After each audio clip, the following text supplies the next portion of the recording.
اعوذ باللہ من الشیطان الرجیم بسم اللہ الرحمن الرحیم۔ فضائل اعمال کی تعلیم، حکایت صحابہ سے۔ باب نمبر اول، حضرت خباب بن الارت کی تکالیف۔ حضرت خباب رضی اللہ تعالی عنہ بن الارت بھی انہی مبارک ہستیوں میں سے ہیں جنہوں نے امتحان کے لیے اپنے آپ کو پیش کیا تھا اور اللہ کے راستے میں سخت سے سخت تکلیفیں برداشت کی۔ شروع ہی میں 5-6 آدمیوں کے بعد مسلمان ہو گئے تھے، اس لیے بہت زمانہ تک تکلیفیں اٹھائیں۔ لوہے کی زرہ پہنا کر ان کو دھوپ میں ڈال دیا جاتا، جس سے گرمی اور تپش کی وجہ سے پسینے پر پسینہ بہتا رہتا تھا۔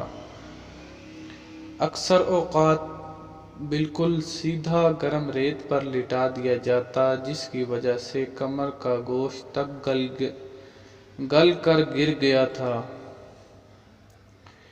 ایک عورت کے غلام تھے، اس کو خبر پہنچی کہ یہ حضور اقدس صلی اللہ علیہ وسلم سے ملتے ہیں، تو اس کی سزا میں لوہے کو گرم کر کے ان کے سر کو داغ دیتی تھی۔ اللہ اکبر۔ حضرت عمر رضی اللہ تعالی عنہ نے ایک مرتبہ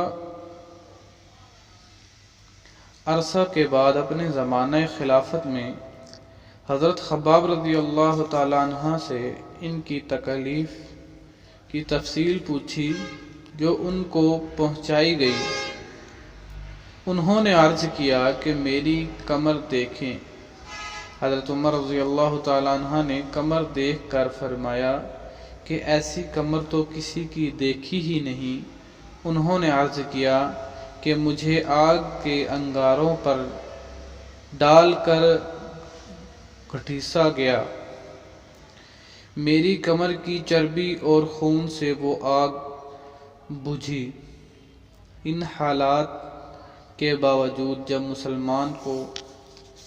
اسلام کو ترقی ہوئی اور فتوحات کا دروازہ کھلا تو اس پر رویا کرتے کہ خدا نخواستہ ہماری تکلیف کا بدلہ کہیں دنیا ہی میں تو نہیں مل گیا۔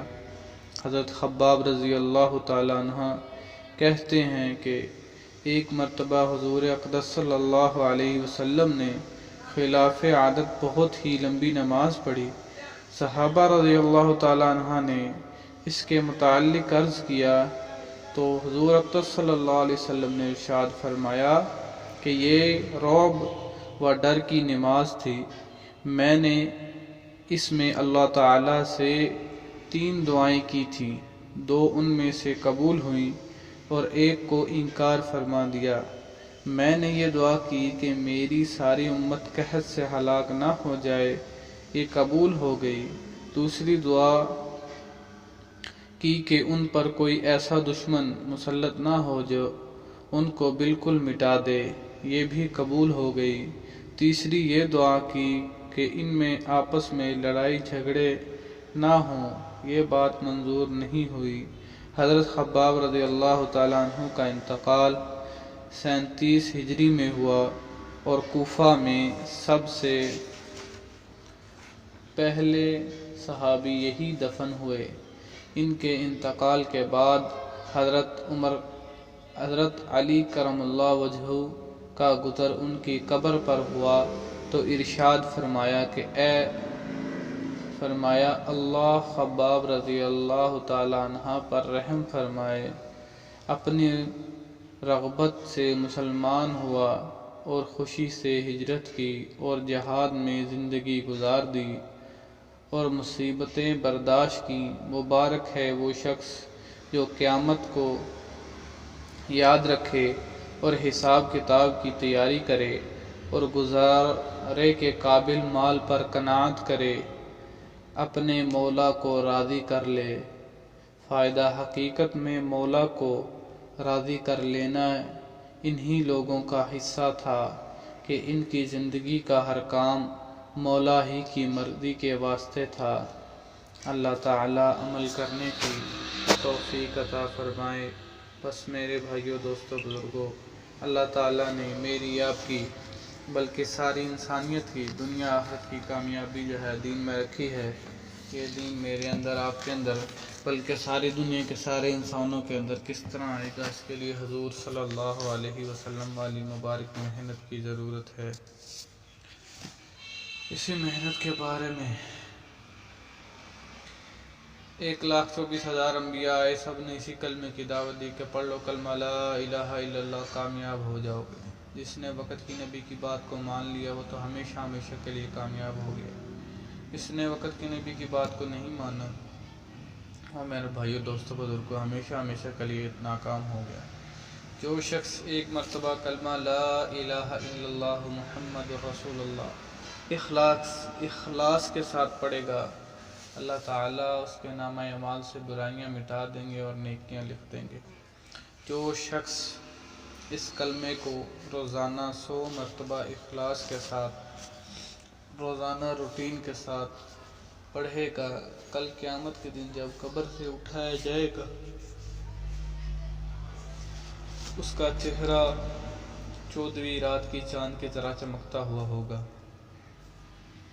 حدیث کا مفہوم ہے کہ بدترین چوری کرنے والا وہ شخص جو نماز میں بھی چوری کرے۔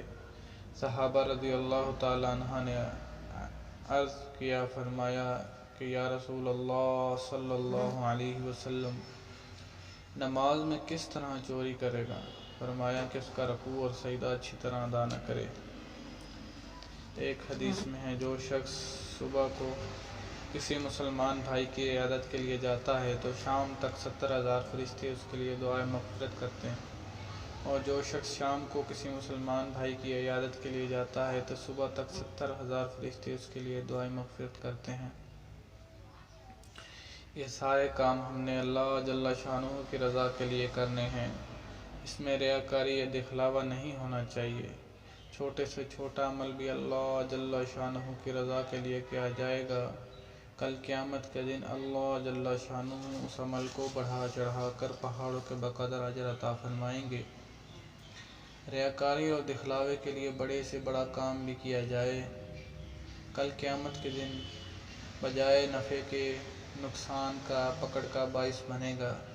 تو میرے بھائیوں، دوستوں، بزرگوں، جو بھی نیک کام کیا جائے، نیکی والا کام کیا جائے، اللہ جل شانہ کی رضا کے لیے کیا جائے، نہ کہ لوگوں کے دکھلاوے اور ریاکاری کے لیے کیا جائے۔ اللہ تعالیٰ مجھے بھی عمل کی توفیق عطا فرمائے، آپ کو بھی توفیق عطا فرمائے۔ خود بھی اچھے کام کریں، دوسروں کو اچھے کام کی دعوت دیں، خود بھی برے کاموں سے بچیں، دوسروں کو برے کاموں سے بچنے کی دعوت دیں۔ سب بھائی اس پر عمل کریں گے نا انشاءاللہ۔